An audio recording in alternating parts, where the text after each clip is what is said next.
Of course, a very busy news day as we cover the ongoing situation in Israel and the Gaza Strip. Want to welcome on into the program Senator Marsha Blackburn. And Senator, appreciate you being with us. I know that you have your own intel sources, if you will.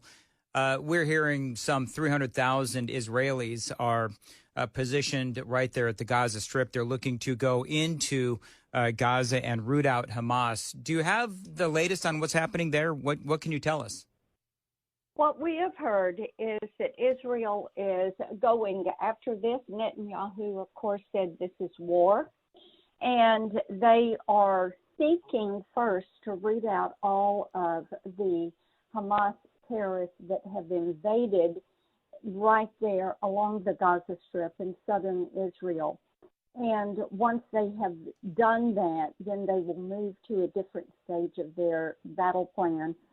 The U.S.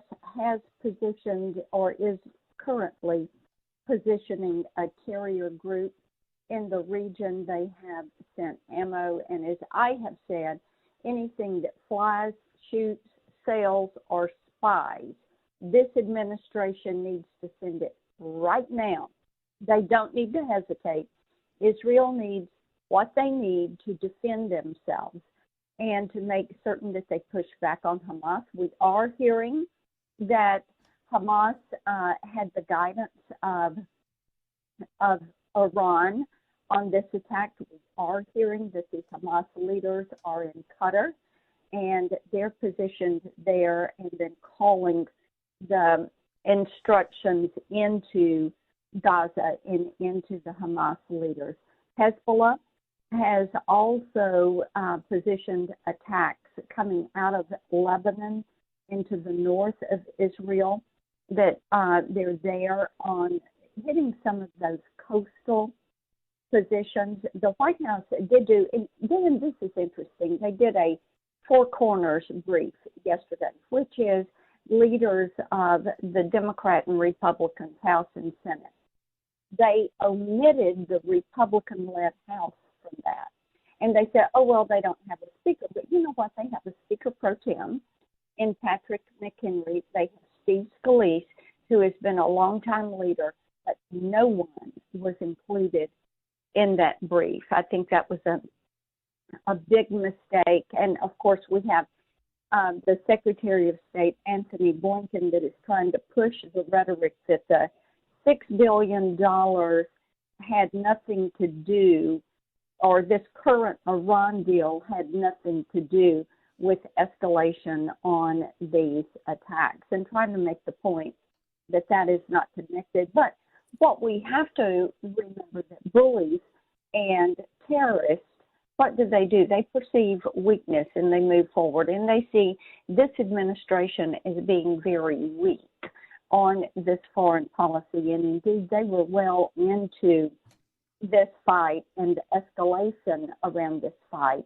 before the president had anything to say. And that's why the Tennessee delegation, we did a delegation letter, and every member of our delegation joined me on this letter saying, send to Israel what they need now, and look inside your administration, because you have a couple of people that have been very active with this Iran expert initiative, pushing favorable content on Iran. One of them, Ms. Tabatabu, who is the chief of staff to someone in the Pentagon, and she has a top secret security clearance.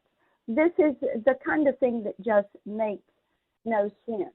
And one thing, I will say, for the 800 people that have lost their lives and the thousands that have been injured, we pray for them, and we're praying for Israel. And I encourage all of the listeners, pray for Israel today. Pray for these that have been injured. Pray for the wisdom and strength of the leaders there in Israel, and pray that the violence will end, and that the hostages that have been taken, and of course we're so sad to learn that there are American deaths the Pentagon this morning confirmed 9 American deaths, and we fear for those that have been taken hostages and are very concerned if there are concerned for all the hostages and concerned for what may be Americans that have been taken. Senator Marsha Blackburn joining us here on Super Talk 99.7. One of the things, and I love that the Tennessee lawmakers have asked President Biden to give Israel what they need. We also know that, of course, the $6.5 billion in, lifted sanctions. And, to me, it's all that money is then used to fund terrorism. There's different ways that they're moving money around. I mean, that's obvious. Anytime you make Iran, a country like Iran, stronger through lifted sanctions or whatever, you're making them stronger. And you are siding with the terrorists at that point. One of the things I thought that was interesting, Senator, is that you had Antony Blinken over the weekend. I was playing the audio for the folks earlier, and Blinken is talking about how, well, Hamas wouldn't exist without Iran. We know that they've had a very long relationship. Everybody knows about Iran and their history of, state-sponsored terrorism. And I'm screaming at the audio, at the television when I was watching it over the weekend. Well, then why did you make Iran stronger by not only lifting those sanctions, but also looking the other way as Iran was exporting oil? I mean, there's tens of billions of dollars that they've been able to receive. I know we've only got a couple of minutes left. Is there anything that you or Senator Haggerty or, the other senators in the other Congress people in the House of Representatives from Tennessee and elsewhere can do to implore the Biden administration to hit Iran hard with sanctions like Donald Trump did? Well, and this is an important part of this. They didn't try this under Donald Trump. They would not have tried this under Donald Trump. And Trump cut the money to Palestine, to the Palestinian Authority. He cut that money. And what do you have taking place now? Joe Biden not only reinstated those funds, he upped them. And then he stopped producing domestic energy. And who has been the beneficiary? Iran, who is exporting to China, to Europe, to Russia. Sanctions on Iran. Don't give them money and do prisoner exchanges, for heaven's sake. Well, and Senator, the globe's biggest sponsor of terrorism. I want to get this out. I've got a minute left.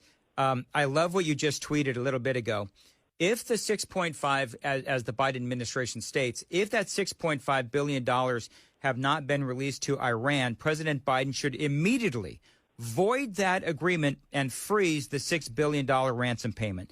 Is there any chance that's going to happen? Is there any chance that can happen? We are trying to build bipartisan pressure to make that happen. He should say, not going to do it. Look what you just did. You have encouraged Hamas. You're encouraging Hezbollah. You're the world's largest state sponsor of terrorism. You get your hands on a little bit more money and look what you're going to do. And, of course, this is what he should do.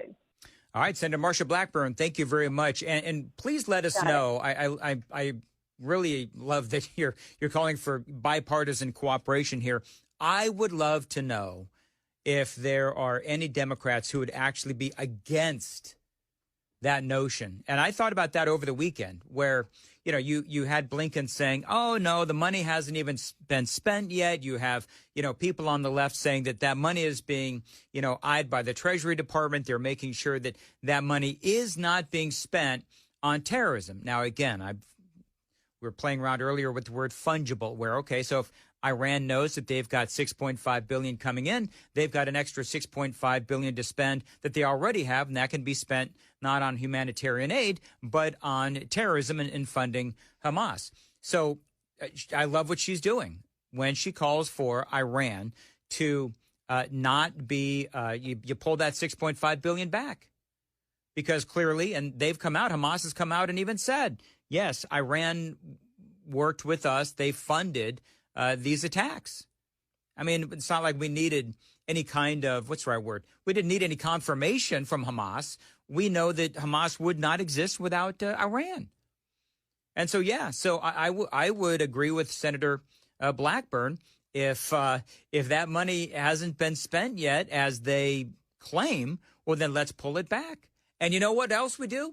We take that $6.5 billion, we pull it back, and we give it to Israel.